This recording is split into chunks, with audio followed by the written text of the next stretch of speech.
రూపాయికే ఇల్లు అన్నారు, అది మాటలకే పరిమితం అయింది. ఈ ఇల్లులు వచ్చేదాకా ఓట్లు అడగమన్నారు, మనుషులే లేకుండా పారిపోయినారు.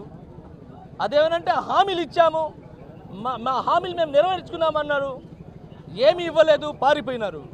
ఈరోజు టిట్కా హౌసెస్ ఇప్పుడు వెళ్ళి చూద్దాం, దాంట్లో ఎలా ఉన్నారు చూద్దరు. కానీ అసాంఘిక కార్యక్రమాలన్నీ జరుగుతున్నాయి.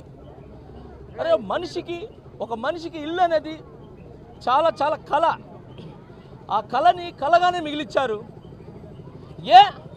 ఆ ప్రభుత్వం ఇచ్చారని చెప్పి ఇల్లులు ఇస్తే ఆ ప్రభుత్వానికి పేరు పోతుందనా? ఇచ్చిన ఇల్లులు ఇవ్వాలయా బాబు, ఇమీడియట్గా ఇల్లులు ఇవ్వాలి. నేను ఇల్లులు మ్యాటర్ తప్ప ఇంకేం మాట్లాడను. ఎందుకనంటే ఒక రెంట్ కట్టుకోవటం ఎంత బాధో నేను పదే సార్లు చెప్తున్నా. బాధ నాకు తెలుసు, నేను అనుభవించి వచ్చాను. ఒక నెల కడుపు కట్టుకుంటే ఒక నెలలో ఎన్ని కోరికలు చంపుకుంటే రెంట్లు కడతాం అనేది నాకు తెలుసు. సో అలాంటిది శాంక్షన్ చేసిన తర్వాత కూడా ఇల్లులు ఇవ్వకపోవటం అనేది చాలా దరిద్రం. ఇమీడియట్లీగా ఇల్లు శాంక్షన్ చేయాలి. ఈ విషయంలో జగన్మోహన్ రెడ్డి గారు సమాధానం ఇస్తారా? వాళ్ళ నాయకులు ఇస్తారా? ప్రభుత్వం ఇస్తుందా? ఇమీడియట్లీగా స్పందించాల్సిందిగా కోరుకుంటున్నాను. లోపల జరిగే ఒక్కొక్క విషయాల్ని మీకు చెప్తే చాలా బాధేస్తుంది.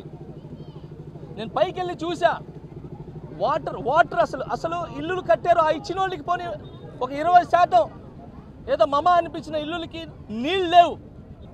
ఆ నీళ్ళు అసలు ఏంటి? నీళ్ళు లేకపోతే ఎలా బతుకుతారు? మనసులోంచి ఆలోచిస్తే ఈ పనులు మీరు చేయరు. ఏది ఆ పక్కన సరే ఈ ఇల్లులు ఇవ్వలేదు, ఇంకో ఇల్లులు ఇస్తా అన్నావు, 9 అంకణాలు అన్నావు, ఇంత 7 ఇచ్చారా? 6 అంకణాలు ఇచ్చారు.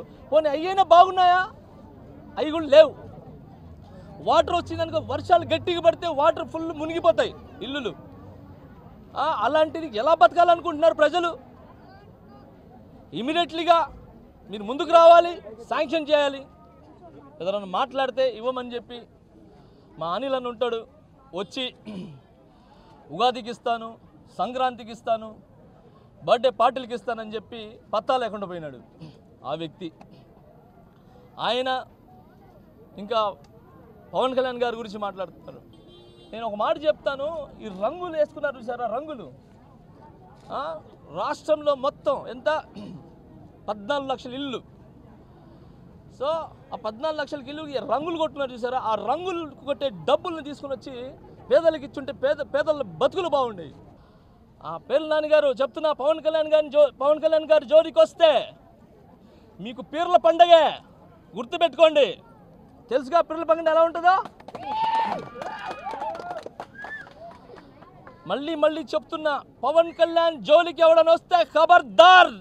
జానీ మాస్టర్ ఉన్నాడు ఆయన వెనకాల, షేక్ జానీ బాషా ఉన్నాడు. ఏదున్నా రాజకీయంగా కొట్లాడండి, వ్యక్తిగతంగా కొట్లాడటం ఏంటండి మీరు? మాటలు మాకు రావా? మాటలు మేము మాట్లాడలేమా? కానీ మా కళ్యాణ్ గారు చెప్పింది ఏది? ఎవరిని తిట్టొద్దు, ఎవరిని విమర్శించొద్దు, నిజం ఏముందో అదే మాట్లాడన్నారు. అందుకే మేము కాముగున్నాం. వైసీపీదే కదండి, అది చూడండి ఎలా ఉందో, ఒక స్వర్గంలాగా కట్టుకుంటున్నారు. ఆ కట్టే డబ్బులు దీనికి వస్తే పేదలు బతుకుతారు కదండి. మీ భవనాల్లో మాత్రం అమ్మ కలకల ఆడాలి, పేదలు మాత్రం విలవిలలు ఆడాలి. మాట్లాడితే సరే, ఒకటే అండి మనస్ఫూర్తిగా చెప్తున్నాను, నేను ఎవరిని తిట్టడానికో పదవులు ఆశించో నేను రాలా. ఓకే, నేను వచ్చింది కేవలం సామాజిక న్యాయం మా కళ్యాణ్ అన్న చేస్తాడు, ఆయన వెనకాల ఉండి ముందుకు నడవడానికి వచ్చాను. చెప్తున్నా కదండి, ఇండియాకి 3 రంగులు ఎలా ఉన్నాయో అలాగే చక్రం ఎలా ఉందో ఇంకో రంగు. వీళ్ళంతా జనసేన సైపు ఉంటారండి. మేమంతా ఒకటే కులం, జనసేన కులం తప్ప ఇంకేం లేదు. సో మేము మా జనసేన తరపు నుంచి, మా కళ్యాణ్ బాబు తరపు నుంచి సామాజిక న్యాయం చేస్తున్నాము. ఇమీడియట్గా ఇల్లు శాంక్షన్ చేయాలి, ఇమీడియట్గా కదులు రావాలి అందరూ.